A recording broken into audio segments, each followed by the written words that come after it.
Hi, I'm Andy Abramson, editor of VoIPWatch, and today we're going to talk about WiMAX, what it means and how it works. By definition, WiMAX stands for the Worldwide Interoperability for Microwave Access. I guess we have to put an X over here at the end to make it polite. So anyway, what is WiMAX? Well, for starters, it's a standards-based alternative to DSL, cable, and T1 lines. Let's go to our famous friend, the infamous Internet Cloud. We'll just abbreviate it and call it INT. Coming out of the Internet, you have three traditional means of high-speed access: cable, DSL, and of course, the T1 line. Each of these bring with it challenges and limitations. The T1 line, obviously, is price, $600 or so usually here in the US.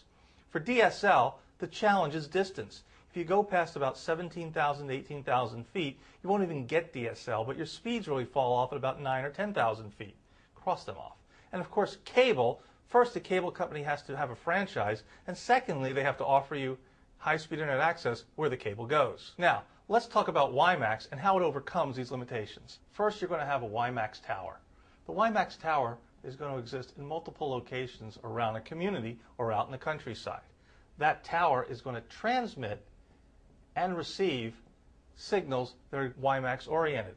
Where are they going to go? They're going to go to transceivers. Those transceivers, think of them like DSL or cable modems, receive and send WiMAX signals back and forth to the towers. Those are connected to other devices, endpoints like computers, Wi-Fi equipment, or anything that can receive an Ethernet connection, like a router. But also what's great about WiMAX is a standard called Mobile WiMAX that will be coming into existence. For Mobile WiMAX, people on the go will be able to also access that same network of antenna towers that are all put together in a mesh format. As a matter of fact, that's what makes WiMAX so great. It fills in the gaps that you currently have that either the limitations of DSL or cable impose, the costs of T1s, or the fact that cell towers can't be everywhere simply because of population concentration. That's what makes WiMAX so easy and a way to get people connected. So what does all this mean, and who's it going to benefit? Let's go back and visit with our friend, the cloud. Only this time it's going to be the WiMAX cloud. With WiMAX, we create ubiquitous access. We're going to spell that out. U-B-I-Q-U-T-I-O-U-S. Ubiquitous. Basically meaning it goes everywhere and for everyone. What does that mean? It means that some of the same applications that ride over the high-speed internet over cable, DSL, or T1 can now reach everyone. I'm talking about high-speed data, video, voice, and streaming media. By providing these four high-speed intensive applications and services, WiMAX makes it easy to overcome something that troubles a lot of nations and communities around the world.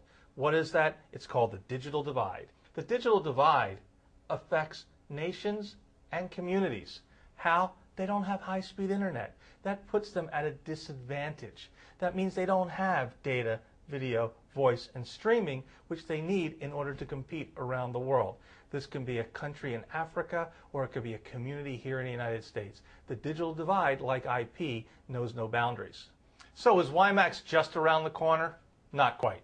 You still have standards to be finalized. They're not done yet. You have deployments to be made. They're just starting around the world. You've got some hardware limitations, both price and availability, but most of all, there aren't any customers really using it in any mass form to make sure that WiMAX is really going to work.